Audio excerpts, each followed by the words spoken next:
of you before, but okay, so I've just put up my intro slide here. My name's Dave Gunn. I'm from sitting on Paul's committee, which is the development committee. Just hold on a second, Paul. I can't get rid of the leave the meeting or continue, you know, where you've said it's being recorded. I don't know why I can't get rid of that. Oh man, technology. Bear with us, guys, because this is right in the middle of I think we can get rid of it. I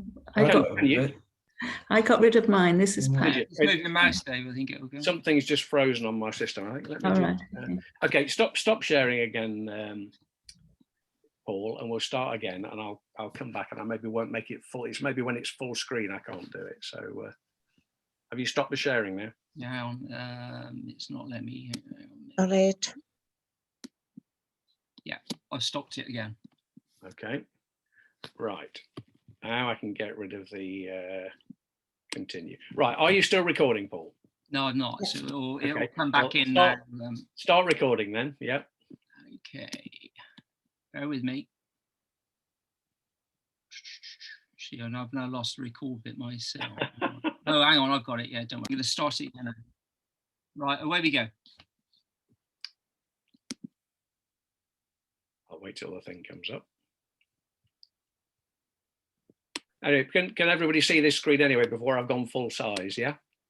Not there at the moment. No. So I've got to share my screen, have I? Yeah. Okay, right.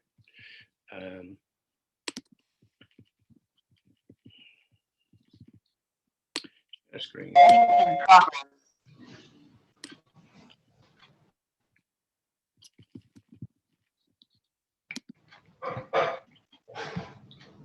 Any luck? Just trying.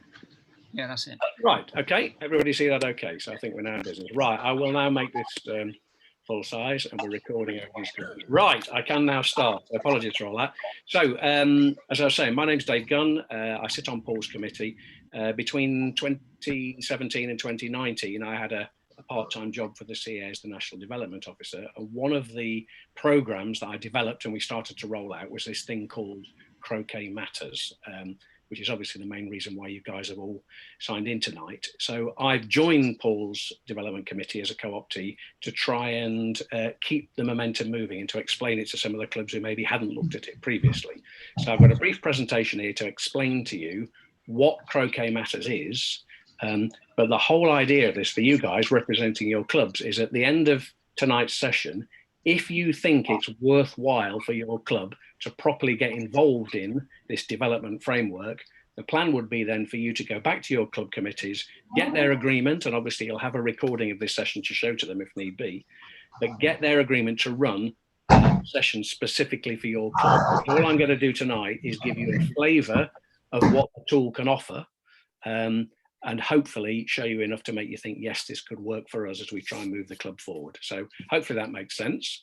I'm going to show you what looks like a slightly complicated graphic to begin with, but let me explain what Croquet Matters is, right, which is the purple bit in the middle, the Croquet Matters framework. There are four things that hang off it. If you look on the right-hand side in the, I don't know what colour to describe it, turquoise colour, the CA obviously has been around a long time and it offers you many things as a club.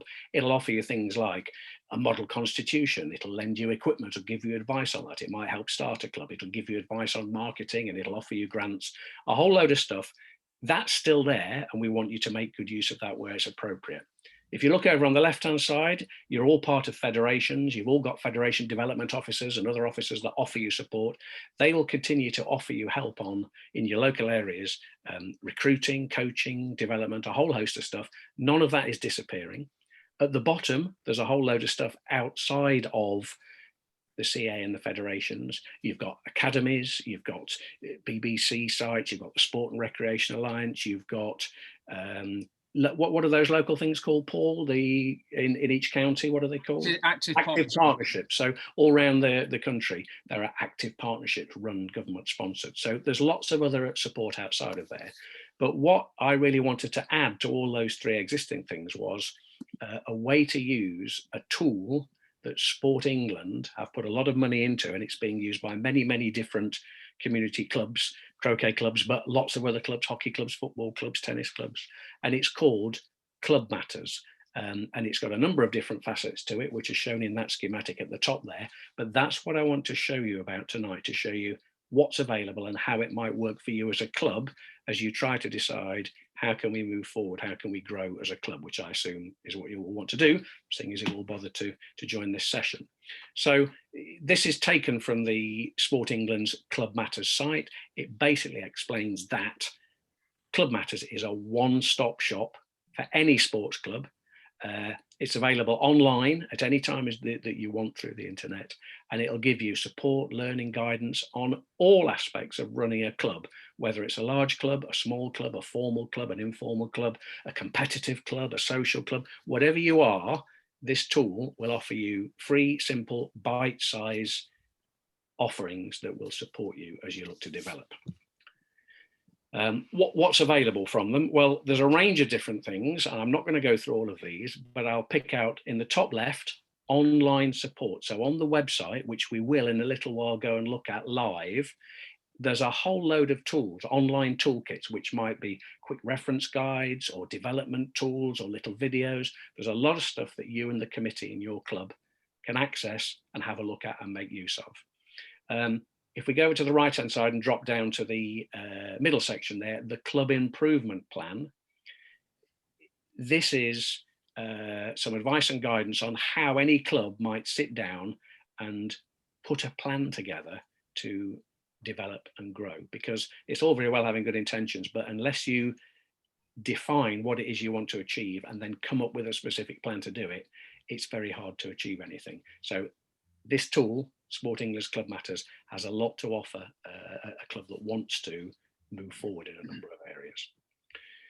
What are the benefits of using it? Well, it is dead easy because it's available online at a time to suit you. There's no charge. It'll help you look for new members, and then once you've got them, make sure they want to stay.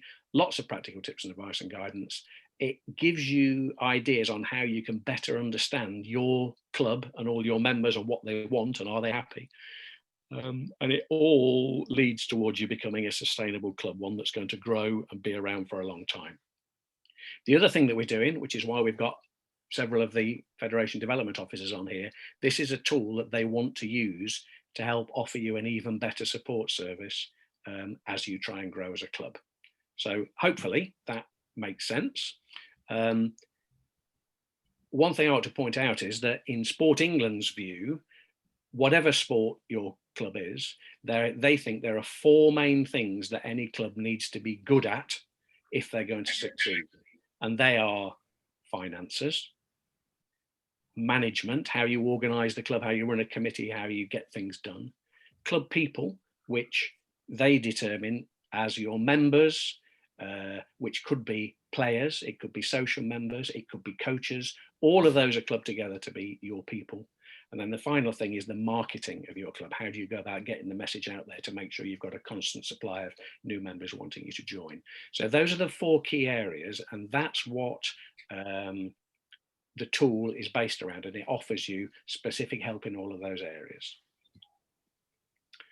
The one thing that I really want to focus in on, and we're going to do a little run through of tonight to give you a taste on how it works. In most cases, the best place to start, if I just go back up one, in all these areas, let's say you had a specific problem in one of your clubs, you needed to raise some money, you wanted to be better at applying for grants. You know, how do you find out where grants are available and how do you put a good application in to give you the best chance of being successful? So within the club finances section, the top left of those four, you could go in and you could find a whole module on looking for grants and how to be successful applying for it. So if you've got a specific need that you already know about, you could go in and pick a solution from the right area. But with a lot of clubs that we've done this with before, the best place to start is this idea of coming up with a broad-ranging club improvement plan, almost like a strategy that says we want to be better in these areas, because that's going to get us to the vision that we've now agreed that we have. And within the tool, it actually has almost like a self-assessment tool, and that's what we're going to look at now. That will allow you as a club, the committee of the club, to look at how good are we at a number of things that a good club would be good at. You know, are we a 1 out of 10 or a 9 out of 10? You can assess yourself, and then you can decide, well, how good would we like to be within a certain period? And it's by running that self-assessment, often with your committee and maybe with some other invited members that aren't on the committee, to get a broader ranging view. Clubs have been very successful at generating quite a good vision as to where they want to get to, and a series of actions that really focus in on where they can make a real difference to getting towards their goals. And please do remind me, Paul, at the end, my own club, Nottingham, we did this a couple of years ago. We ran through this process and it was very successful, and it generated a club strategy document. We're now 2 or 3 years into that, and I'll show you that as an example. And we have made progress on many, if not all of those things. So I'll give you an example of what you might end up with. So that's what we want to do. What I'd like to do now then is to take you actually into the live tool and show you how all of that works. So I'm going to come out of this one and get rid of it for the moment. That's my dog, by the way. Don't get too excited. I'm sure he'd love to be involved, but he's in the other room staying quiet. So how do I do full screen now, Paul? You're still on the club improvement plan. I want to share a different screen, do I? Sorry, sharing is paused. Okay, bring your shared window to the front. Sorry, I'm obviously not particularly brilliant at this technology, so do bear with me. So I'm stopping sharing there. Right, so now I want to share my screen, so just bear with me for a second. I'm now going on to this one. Does that look better?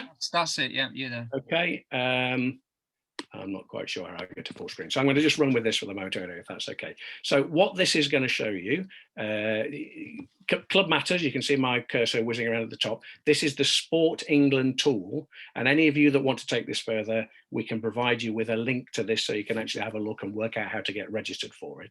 But this is explaining to you what is SportEngland's Club Matters. We won't read all of these, but it's basically a tool that offers free resources, support and guidance to grassroots sports clubs, which is basically what we all are. I've talked about some of the things that are on offer. One thing to point out here is there are often useful little videos. So I'm not going to play this. This might only be a 2 or 3 minute video, but you could look at this later, and it might be a great way of showing to your committee members that hopefully you're going to take this message back to, all the things that are on offer with the tool, right? So it offers a whole load of specific tools in there, but what I really want to do is to go into this self-assessment tool that I think will show you the power of this once you actually get a whole lot of people together to think about what's going on. So I'm clicking on the next page now. This is looking at what are the things that are on offer, and you can see there's a number of areas. Welfare and safeguarding, you can see my cursor moving around, so there's a number of topics under there. Each of these you could click on and go through to a whole area that would give you more information. Planning for your future, facilities development, volunteer development, financial management, governance, participation development, and coronavirus resources. We can come back and have a look at those again later, but what I really want to do is to go into running your club, which is just one of the sections within this tool. Okay, so this has a number of sections within it, how to make a plan, how to create an inclusive and accessible offer, a number of other things, but I'm going to click on the club improvement link, because this is really where we want to get to. They've gone. So why is this not working? Please bear with me. Oh, that's very interesting. Ah, yes, right. I want to go to the club improvement tool. Apologies, this is where I want to be. Okay, so this is us talking about the specific tool. This is helping you to decide where are you now, honestly and openly across all the members, and where do you want to be in the future. There is a little video here, an example of somebody that's used it. I'm not going to show you all of that. All of the way through, it gives you descriptions on how the tools runs, but I really want to get straight down to the bottom here. I'm going to click on the live club improvement tool. Right now, I'm on here as me, Dave Gunn from Nottingham Croquet Club, and you can see I've got a number of these self-improvement plans that I have done before, and This one particularly here, you can see it was from 2018, December 2018. That's when we ran this session at my club, and that's what's generated the 5-year strategy, which is still ongoing now. I've had another one here, which I've done more recently, but I'm going to actually start a new plan, right? So we're doing this, we're going to do this as if we were, I know there are 4 or 5 or 6 clubs represented here, but we're going to do this as if you're all one club committee at the moment. So we're going to, by the way, there is a little demo that you can have a look at it on this tool if you want to, but we're going to go into the plan. The first thing to bear in mind is when you want to generate a plan, you have to think how long term it is, because clearly if you only set yourself a 12-month window, there's only certain things that are achievable within 12 months. If you set yourself a 5-year plan, you have different things you can achieve over that. So this tool will make you think about, for this session, what are we going to do? And let's go in here and change it to, let's say, a 12-month plan. So have in your mind, we're thinking about where do we want to improve and how far could we improve in 12 months? Is that realistic? The other thing on this front sheet is who can look at the plan. At the moment, I'm going to leave this as only me, but I could tick this one to say all club members, and actually at Nottingham, not all of our members are registered with the Sport England Club Matters tool, but all of the committee are, and a number of other members are, and they can all view online the plan that we generated and the progress we've made against it. But I'll just leave this as only me for the moment, because this is really just a demo to show you what the possibilities are. So I'm going to start the club improvement plan. All right. Now, if you remember, I told you that Sport England picked 4 different areas that it thought any club needed to focus on. The first one is club people. The next one across, if you can see the cursor, is with a loud hailer, that's club marketing. The next one with the attaché case is club management. How do you organize yourselves? And the final one with the calculator is club finances. So you could, and if we had time, I could demo all of these areas as to the sorts of questions it would ask you and your fellow committee members to think about if you were trying to assess where are we now as a club and where do we think we need to get to within a 12-month period. So I'm going to show you some of these to give you the theory of it. So I'm going to start with club people as the first one on here. And you've got a very brief description there. Club people, basically, as far as Sport England is concerned, are your members, which are your players and any other participants, social members, etc. They're the reason your club exists, obviously. Volunteers are the lifeblood of the club. And it's wanting you here to try and get better at understanding and managing all of your people. Because if you do that well, you can have a healthy and vibrant club. That's the reason we're asking you to think about this. So what it then poses for you in this area about club people is it asks a number of questions and asks you and your club committee. And we're going to do this, as I said, together as if you're all one big club. But when you take this back to your club, this is what you'll be doing with them. So it poses a question. So down the left-hand side, does your club, this would be you in the committee, maybe with a few guests, does your club understand what your members, that's your players and your participants, want and need from your club? Do you know what is important to them, right? At the moment, you can see we've ticked the box for your club now and your club in 12 months. It automatically sets it as not applicable. But it gives you 4 different levels for you to assess where are you now, where do you want to be? So if we look at this one, and we'll go through this one in a bit more detail because it's the first one. So against the question, does your club understand what your members want? Do you know what's important to them? A level 1, if you assessed yourself to be this, and some clubs will be this, we don't currently ask for feedback or actively seek to understand our members. We, the committee, just make assumptions about our members' wants and needs. Now, if you thought that's where your club was genuinely when you talked about it amongst yourselves, you would tick that button there and that would be saved. But as we go across a bit, hopefully you're a bit further over than a 1 because you're all successful clubs. Level 2 is described as there's no process for seeking regular feedback from our members. Our understanding of our members' wants and needs is based on informal conversations. We act, and sometimes when we get that informal feedback, we act on it, right? So your club might have a debate about that and say, actually, yeah, we are quite good at that. We've never really asked them, but remember, you spoke to that new member the other week and they said they were feeling a bit lonely, and we thought about that. So we set up, a welcome evening for our beginners, or we budded them up with one of our more experienced players, and that worked quite well. So that would be an example of you listening informally and then doing something about it. A level 3 would be, we understand our members' wants and needs through seeking regular feedback. So that might be an annual survey or, feedback at the end of a training session. When we get that feedback, some action is taken in response to the feedback we get, although we could be better at it. That's a level 3. And a level 4, which obviously everybody would love to be level 4 on everything. We are confident, we understand our members' wants and needs, we seek regular feedback from our members, and we always respond to it. Our members are at the centre of everything the club does. All right. Now, there's no wrong or right answer, whether you're a level 1, 2, 3, or 4.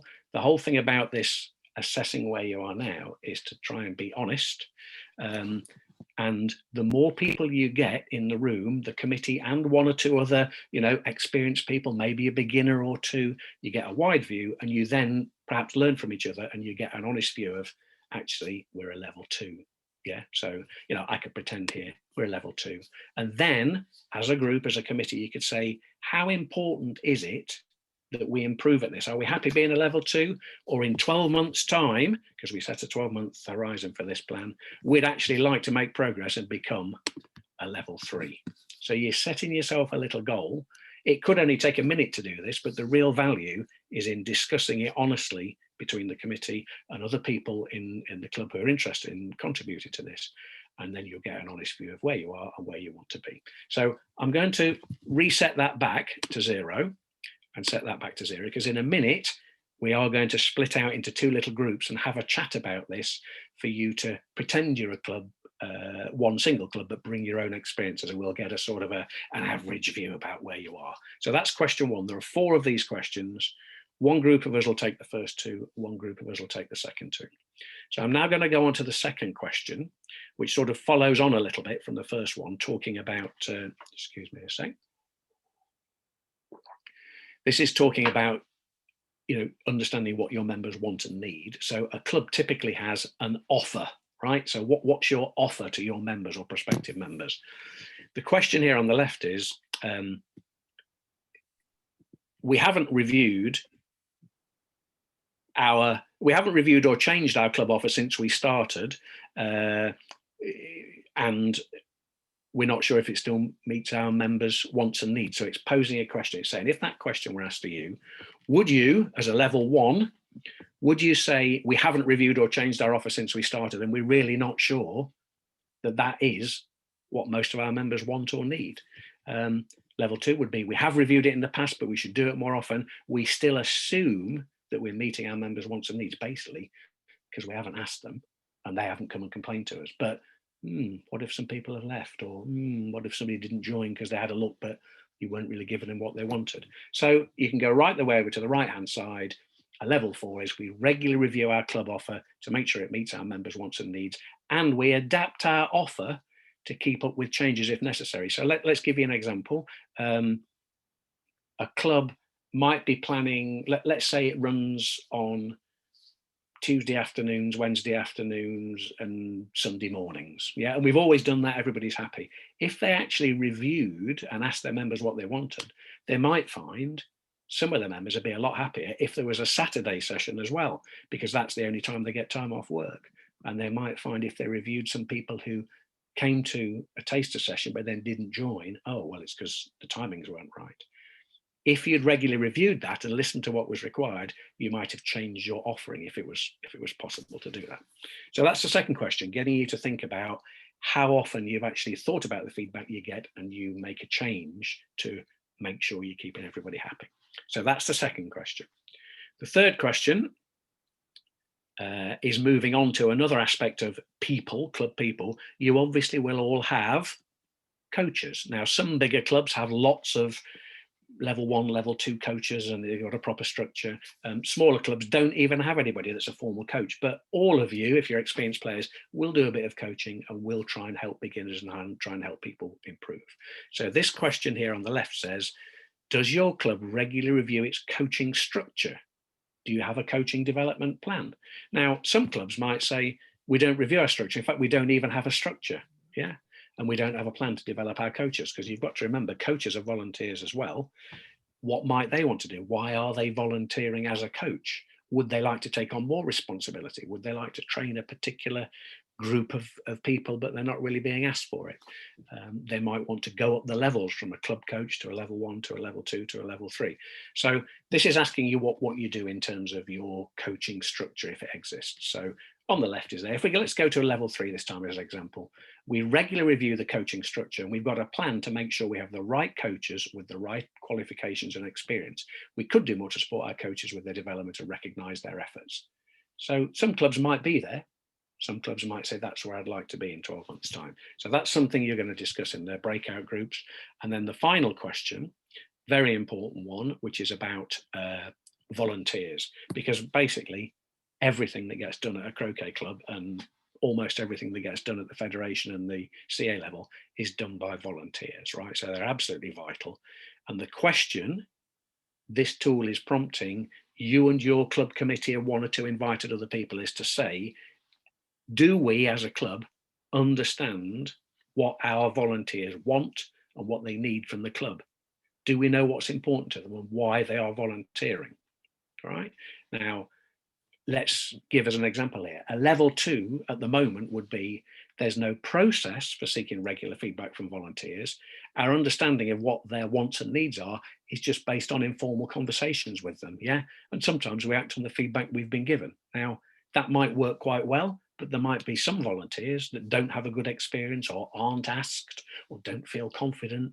But the club doesn't know about it because they've never asked and listened to what their concerns or their wants are. So again, you would as a club discuss what level you're at the moment, and you would fill in, the session at the bottom, whatever they were. Let's say you were a 2 at the moment, but you might say, actually, we do have some volunteers, but we could always do with more. It falls to the same few people to do the jobs. If we had more volunteers, we could spread the work more evenly, not get stressed and burnt out so well, and everybody could do a better job and the whole club would feel happier. So you might say in 12 months' time, I would like to be a 3, yeah, with a view to a few years after that going on to be a 4. So there are more questions further down, but I've been talking for a little while now. I think the best plan is if Paul can send us off into 2 breakout rooms. I think the way we're going to do this is that I'm going to go with David from Craig Valley and any of the northern clubs, and Paul is going to go with Joe and deal with I'll get rid of. All yours, Dave. Yep. Okay. Right. Well, welcome back. I hope you found that useful. Certainly the group I was with had some useful discussions. I'm just going to feed back the summary of what we came up with for the answers to the first 2 questions. So question 1 was around how well do you understand your members? Do you know what they want and need from your club? Do you know what's important to them? Most of the clubs felt that they were around 2. They were good at some of these things. They certainly listened informally to what members wanted and they tried to act on that, but there wasn't really any formal process around that. And they acknowledged that there might be some things that their members wanted more of, and some things their members wanted less of that they were doing. So the view was in 12 months' time, they as a collective would like to have progressed from being a level 2 to being a level 3, where they could more honestly say, we do understand what our members want and need because we do now formally seek regular feedback, yeah, and we're going to start to try and take action against the lessons that come out of it. So that was the average feeling for that one.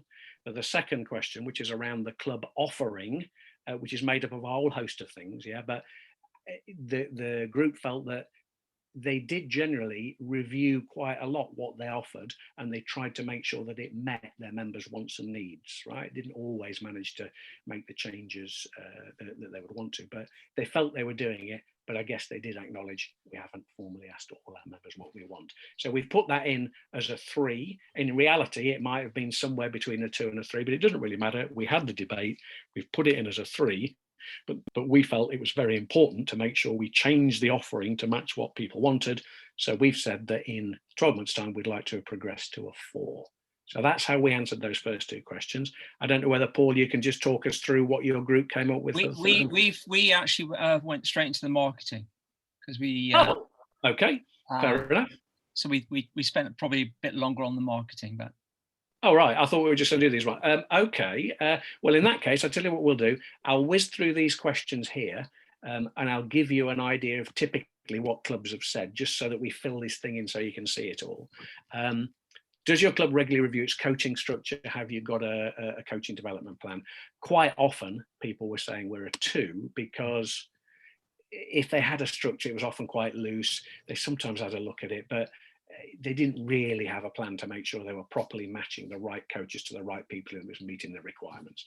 But they did feel that a lot of the members, not all their members, because some of them weren't interested in improving, they just enjoyed the social side, but they all had significant numbers where they would like to be better. So typically people want to go from a 2 to a 3. And the question here on volunteers, very, very important. A lot of clubs know how vital it is to have volunteers. Typically, people would say all the work gets done by a small number of people and you get burnout. People don't go on the committee because they think, oh, you're on for life. But they all accepted that maybe we don't ask enough about what people want to do and invite enough people to do it. So again, score doesn't actually matter. It's the debate that counts. So we'll call it a 2 and go into a 3. We haven't looked at this. Would you describe your club as inclusive? Now, what does inclusivity actually mean? So this prompts a debate about, is it about disabilities? Is it about race? Is it about gender? Is it about sexual orientation? Is it about underprivileged? All these things need to be thought about, and the club, rather than just not really thinking about it, they ought to take a formal decision. At Nottingham, we, as a result of this, wanted to be very, very inclusive, and this question prompted us to think, what are we going to do about it? We're mainly older, white, middle class. Now, that doesn't reflect the society in which we live, the area in which we live. So we've started doing work with juniors, we've started doing work with the local Pakistani community, we're doing work with a number of community trusts from different sports clubs. So we're trying to take it out into the local neighbourhood. So that's another one. Let's guess it's 2, and it would be a 3. I'm just guessing this because it'll prompt the result later that we see. Do you have clearly defined roles and responsibilities for your volunteers? So this was another question around when you do have volunteers, do they actually know what they're being asked to do? Does somebody explain it to them and they get the chance to work alongside somebody? Or are they just dumped in and said, okay, you're going to do that, off you go. Nobody thanks them for it. Nobody thinks about getting feedback or offering them support to make sure they do a good job. We haven't got time to go through all these questions now, but I'm just going to put in a 2 and a 3 just for an example there. But by reading these questions, and if you were to have a proper one club workshop where I and your local FDO initially, but it could be the FDO going forward, would help you answer all of these questions with your club specifically in mind. Does your club take time to recognise and develop its volunteers? Yeah, so it's more than just about, a quick thanks at the end of the season, or you give a tournament manager a bottle of wine. There's lots of other things you need to do to make sure volunteers feel recognised and thanked, so that they want to come and do it again, and they spread the word to other people. So a lot of clubs were a level 2. We make an effort to show our volunteers they're valued, but sometimes we forget to do it.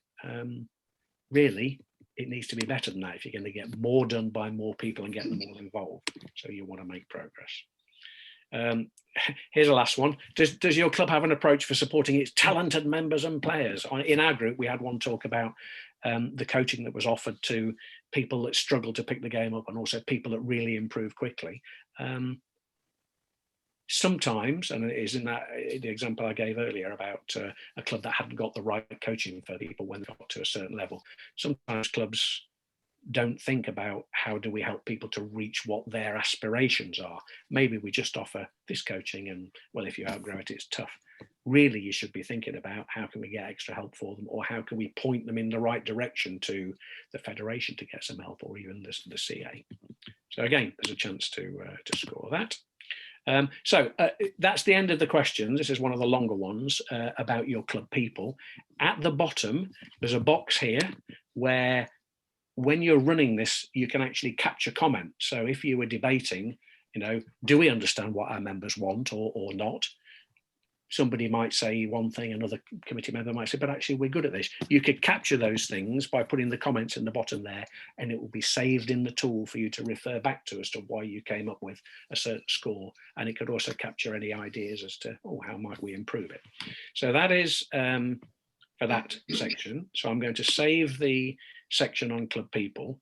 And now we're going to move on to club marketing, which is what Paul has looked at.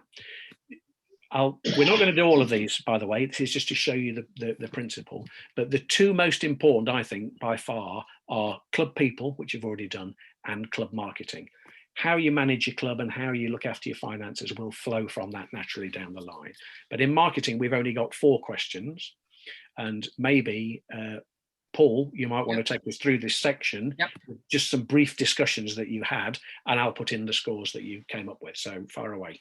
I think we all agreed that we didn't really have a formal, clear plan. So we weren't, but there's no way any of us were level. So this was, so for the guys that haven't looked at this, the question 1 is, does your club have a clear plan for its marketing activities? Right. You know, so we got a marketing strategy. And so we did, and we didn't, no one said they were level 4. I don't think anyone was level 3. Was anybody a level 2? The sort of, we've got a plan, but it mostly just, you know, we do it in an ad hoc way. Okay. I think we were all saying, yeah, we have got an vague plan for marketing. Yes. And sometimes it's opportunistic. We take things when they arise rather than have a future plan. Yeah. So I would have thought we would be looking at level 3, moving up to level 3. Okay. So and that's driven presumably, Paul, because you guys, like any club, would recognize that unless we get the marketing right, we're not going to have a good flow of potential new members coming along, a percentage of which then become long-term members. So marketing is very important. And of course, there is a clear link between the marketing and the people, because the best way to keep your numbers up is to keep the people that you've already got happy, isn't it? Satisfied. Yep. So if you work on, you know, getting feedback from your existing members and thanking them as volunteers, it's more likely they're going to stay with you.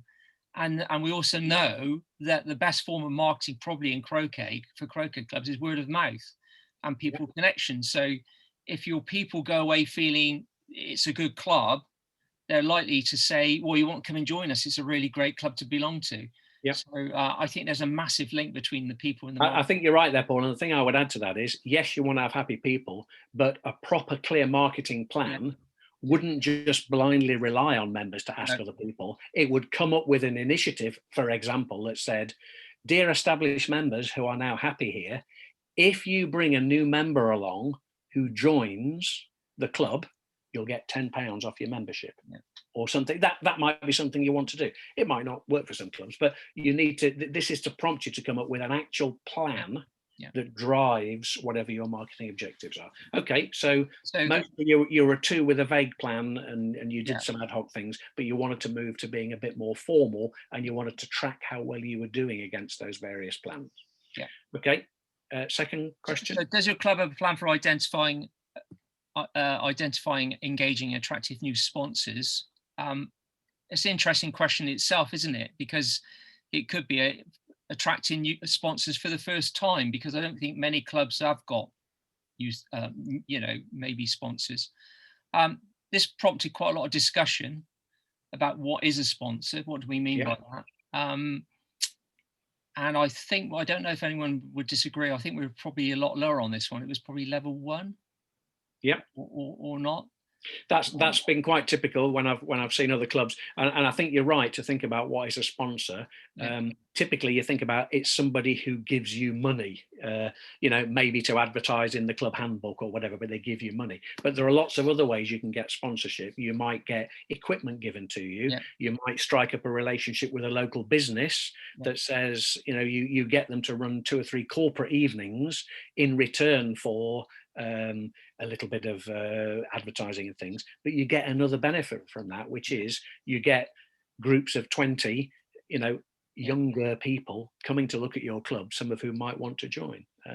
So there is a section within the Sport England Club Matters tool that helps you look at different types of sponsors and how to go about approaching them. Paul, so you're saying you're a 1 probably at the moment, but you'd like to be better.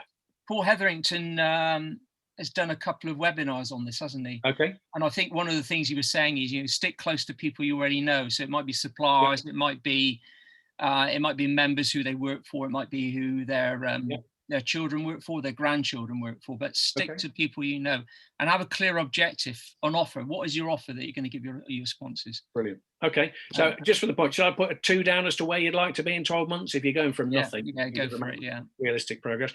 Okay, the next question, Paul, do you want to just read through what that is and what you think it means? Yeah.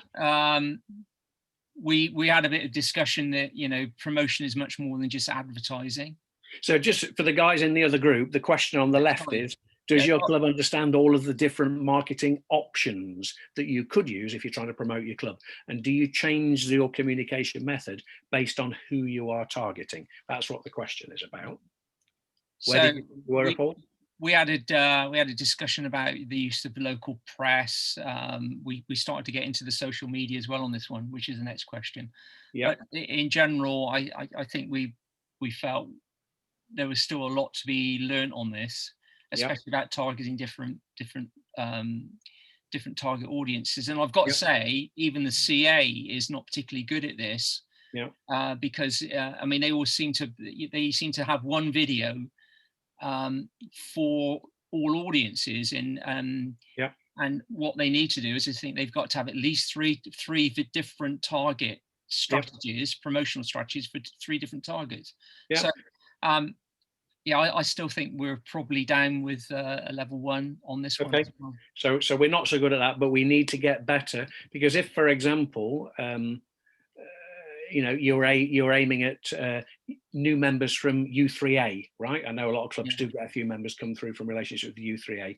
The way you'd advertise that is put a poster up at their meeting or something like that. For that audience, they're happy working with that. Or you might put something on Facebook. If you were trying to get juniors to start a junior thing, they probably don't even use Facebook very much because all their parents use it. So they might want to be on Instagram or TikTok or who knows what it is, I don't know. But the whole point of this is getting you thinking about, who are you trying to attract to the club? And do you understand which is the best of all the different ways of marketing that, getting that message out there? Because if you don't, maybe you need to educate yourself, get some help. And there's a lot of information on the Sport England Club Mappers website.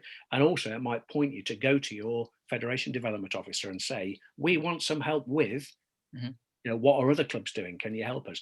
It's, I think from any FDO's perspective, they would rather you as a club came to them and said, we've got a problem with this, can you fix it? Or we want to be even better at this, how can you help us? Rather than them trying to come along to you and say, oh, do you want some of this? Do you want some of that? Do you want some of this? It's better that you've developed a need yourself. So by having this discussion, as you go through these questions within your club, it'll get you to realise what you're missing out on, what the possibilities are. And again, it goes back to your members. You know, you might think, well, we're not very good at social media, but guess what? You know, that guy that joined last year, he used to work in IT, and he's a member of a bridge club, and he runs all their social media for them. If we had asked, does anybody have any skills in social media, he might have come forward and helped us make progress. So a lot of these things start to link together, don't they? Anyway, I'll put that down as a 2 as to where you'd like to be, Paul, because you can't make massive progress on everything in only a 12-month period. And then is there one more question at the bottom? Yes, there is. If you promote your club using social media, do you understand how to use it in a safe and effective way? So interesting, we didn't really look at that final part about safe and effective way. It was that, do we use social media? And I think clubs said, yeah, they do. There was I think we talked about Facebook. My own club, we use Instagram. But we didn't. But again, we questioned the value of it. I think that was one of the things. I think, Paul, there's 2 bits to this. It's how to use it in a safe and effective way. The safe thing is Sport England in this Club Matters tool. It's going to clubs, and if you take a big hockey club or football club, they'll have a lot of juniors, right? Under 10s, under 11s, under 12s, whatever. Safety in using that with children is very important. Massively. So if you are wanting to promote a junior section, you have to be very careful about the safety side of it. But the effectiveness links into the last bit. You know, using it the right way. If not, and if it's important to market yourselves, you need to get some help. So we'll just do a guess and put you in as a 1, and you'd like to be in a 2, right? And again, you might have put some comments in the bottom that captured the discussions that you'd had, right? So again, I'm going to save that bit. Now, I'm not going to go into the next 2 sections. This is about club management, and the final one, if I click here, is about club finances, right? So they ask questions. I might just show you one question, which often promotes a lot of, oh, blimey, when club committees see this. Yes, there's a question about, have you got a strategic plan? Most clubs don't, and I'll show you the Nottingham example at the end. But this is the question that I think is very interesting. Does your club know what makes an effective committee? What do your members think about your club's committee? Blimey. And that really makes committees sit back and think, oh, well, are we good? You know, if you were a level 3 already, then you could say that there is an understanding of what makes an effective committee that's fit for purpose for our club. The committee occasionally seeks the views of club members and attempts to respond to their feedback. At least you're thinking about, are we well organised? Have we set our goals? Are we doing all of this? And are we at least starting to ask for some feedback from the members, right? But you know, some committees that I've been through this process with, at the end of it, realise, well, actually, no, we aren't. We've never even thought about this, and this. We've never asked what anybody thinks. We just get on and do it to the best of our ability. And this is a real wake-up call for them. So I'm not going to mark all of these, but if you and your club committee wants to run a one club just for you full workshop, we can go through some or all of these questions specifically for you and provoke some discussions and debate amongst your committee and amongst one or two other invented long established members and some new members as well, to get the views of everybody. So I'm not going to fill all of these in, but you could do in a full process. But what I really want to do now is look at the results that we've got. All right, so we've filled in answers to the questions just for the first two sections, club people and club marketing. Okay, and this bit here doesn't really matter a lot. It says on average you're a level 2 and you'd like to get to a level 3 in club people, and in marketing on average you're a level 1 and would like to get to a level 2. That's just a summary. The most important thing that this throws up is some ideas here for what, if you were going to come up with a club development plan, what should you be focusing on for your club? What's the most important things, and how are you going to go about actually making something happen? So if we start with club people, because we answered all the questions on that, it looks at what you've come up with, and this is what it's come up with as an assessment of your club. If you can see this bit here, it's basically describing your members, your players, participants. At the moment, it's saying on average, you only rely on informal feedback and you don't always act on what members are telling you. You know, you have to focus on this more. You should formalize your current feedback methods and try and turn them into a regular part of club life. You could run a one-off survey and then maybe run a small one each quarter or each half year or whatever. And you can see this bit here is highlighted in red. If we were to click on that, that would take you through to the section of the tool that focuses on how to ask questions of your members and how to respond to them. Yeah, so there's a lot of stuff in there. If we go on to the members' wants and needs, it's basically saying you are reviewing your offer, but you need to make sure you adapt even more to what people want if you're going to be sustainable. Again, there's a red section there that's highlighted, adapting your offer. It gives you lots of ideas, culled from many different clubs, from many different types of sports, about how you might go about changing your offer and what constitutes the offer of a community sports club. There's another section down here on coaching. Your club's coaches are important. You know, you might want to review your structure and talk to your coaches about how you might want to improve them. The one that I'm going to pick on actually is volunteering, right? Because all clubs rely on volunteers, and almost every club I've been to, even those that have quite a few volunteers, say we need more. You know, too much falls onto a small number of people. Yeah, so managing and inspiring those volunteers, very, very important. So let's click on this section here that says volunteers and just see where it takes us, right? So we're now into another part of the tool called volunteer development. So it's describing to you why volunteers are important. And then it comes up with a whole load of sections, meeting the needs of your volunteers. How do you go about recruiting volunteers? And that, by the way, could be volunteers who are within your club membership, or it might be volunteers from outside. You know, you might find somebody who's got, let's say, website skills, and they want to volunteer with a local organization, and you've got nobody in your club that's any good at websites. If you can find a volunteer, they might come along and say, well, I don't even want to play croquet, but I'll come and help you. I want to volunteer to help you get your website really good. Yeah, so you can look outside as well as inside. Then there's a section on how do you manage your volunteers. Now, it all sounds a bit businessy in this, but what it's really saying is how do you get the most out of your volunteers, and how do you help them get the most out of volunteering at the club, which leads into the last section, retaining volunteers. So we're not going to go through all of these, but let's look at retaining volunteers as an example. I'm just going to click on that one. There's a whole section here, maximizing volunteering retention, and this one probably applies more to clubs with lots of juniors. So you might have a club that's got a whole load of junior age groups, and they might say to their under 14s, you've been with us several years now, we love the way you're improving at hockey, if that's what the sport is, but would you like to develop some management skills and leadership and organizational skills? Why don't you come and help manage and coach the under 10s? Great, so we're helping develop them. I think it's more aimed at juniors, to be honest, there. But this maximizing volunteer retention, if we click on that, there's a page that has a whole load of top tips. Yeah, there's a file here that talks about how do you make any experience of volunteering at your club a meaningful one for the volunteer, because if they find it meaningful and they get recognized, they're going to want to do more.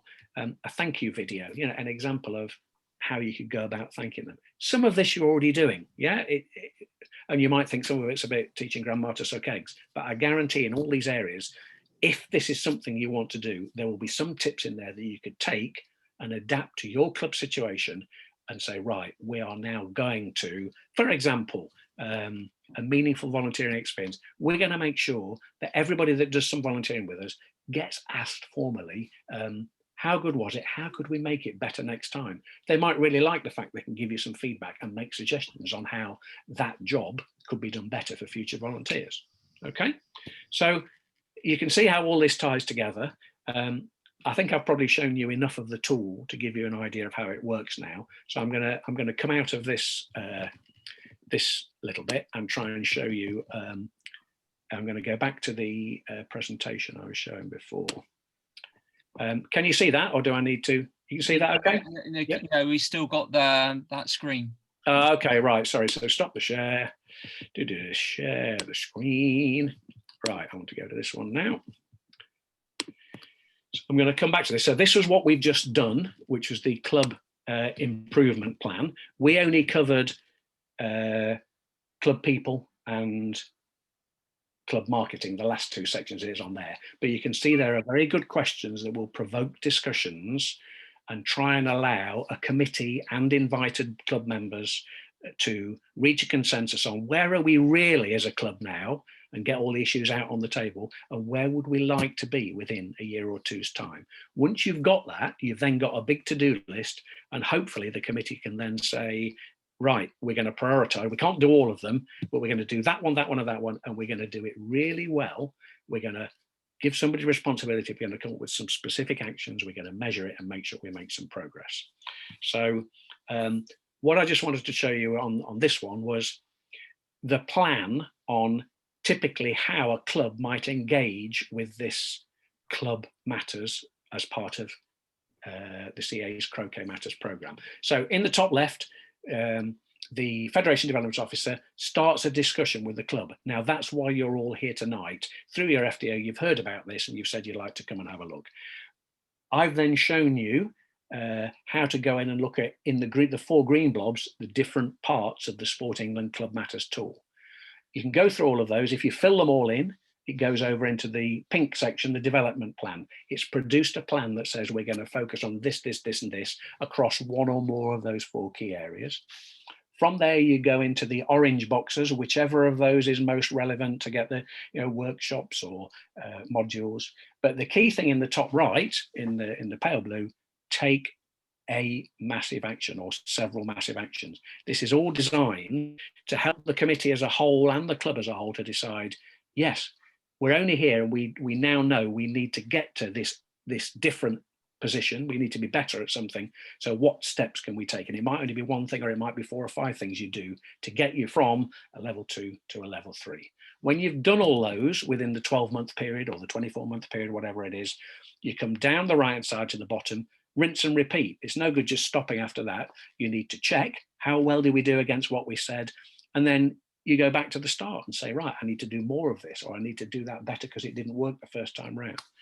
All of that you're doing through Sport England's Club Matters tool that we've just looked at, we still don't forget about the other three things, the three blobs in the middle at the bottom: support from the Federation, support from the CA, and support from outside. But that's the model that we hope you all want to get into, using Club Matters, and particularly this self-assessment tool and building a development plan as the catalyst to get you going. And I think perhaps the best way that I can show you all of this is to just show you what Nottingham produced as a development plan, right? So I need to share this, don't I? Excuse me. Share this screen.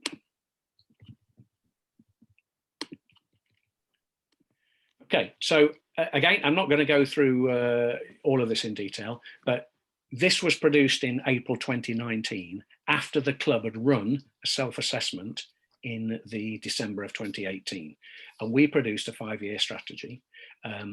This is the update that came out 2 years later, so March 2021.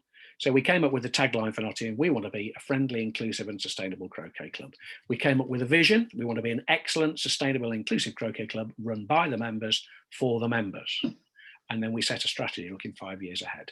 And we came up with a number of goals. We wanted to be financially sustainable. We wanted to maximize our potential by growing the number of lawns we've got. Potentially, we might become a croquet centre of excellence. We want to provide comprehensive coaching and development for all abilities and in all forms of the game. So we recognized we have members that only play AC, only play GC, some play both. We have a wide range of abilities, from complete beginners down to people in the world top 10, top 20, -2.5 handicaps in AC. We've got all of those, and we have lots of members, some of whom want to really improve quickly and reach their full potential, and others who are happy just to play socially. But we wanted to offer coaching that met all of those requirements. Number 4 was we wanted to maximize volunteering in all aspects of running our club. We were actually pretty well looked after. We think we get a lot of volunteers, but now going out and asking questionnaires and thinking about it more formally and having somebody on the committee who's responsible for volunteers, we think we're getting more people involved in volunteering and we're giving them a better experience. We wanted a long relationship with the council because they own our ground, and we have now just got a new long-term lease in place, which is great. We wanted to be a caring, sociable and diverse club whose membership reflects the community in which we exist. And that's where we've reached out to a number of different parts of our community who typically haven't been involved before. Sport England's Club Mark, I think that's disappeared now, but they're going to be replacing it with something else. And the last one was we wanted to come up with a marketing communication strategy to raise the profile of the club. And I'm not going to give you all of, so we basically, with each of those goals, we've put somebody as responsible for it, and we've said, this is what we're going to do by a certain time. So by the end of 2023, we wanted this number of members paying a certain amount, and our income needed to be a certain amount because it had to balance our increased outgoings because our rent's gone up and we've got more lawns now. We wanted to increase the membership by a certain amount. We wanted to increase membership so much, and we wanted to complete a review of potential external sources. So that group that looked after that was looking at goal 1, led by an individual on the committee, came up with 4 things, and that's what we're being measured against. So there's a 2020 update, a number of things, and then there's a 2021 update. Yeah. See if I can pick up another one. Right. So this was around the coaching structure. We came up with a statement of purpose about what we wanted to do. We analysed feedback forms from beginners and where there were gaps. We came up with a new structure. So I'm not going to go through all of this, but you can see it's quite an extensive document where we're adding all the time, and it's helping the committee and the club as a whole assess, are we doing the things we said we would do, and are they helping us to achieve the improvements that we wanted? So does that make sense? I think I'm going to stop sharing now, and I'm going to go back to Paul, maybe just to try and get some feedback from people before I suggest how clubs might want to move forward. Okay, well, so we can stop the recording now, Dave, yeah? Okay.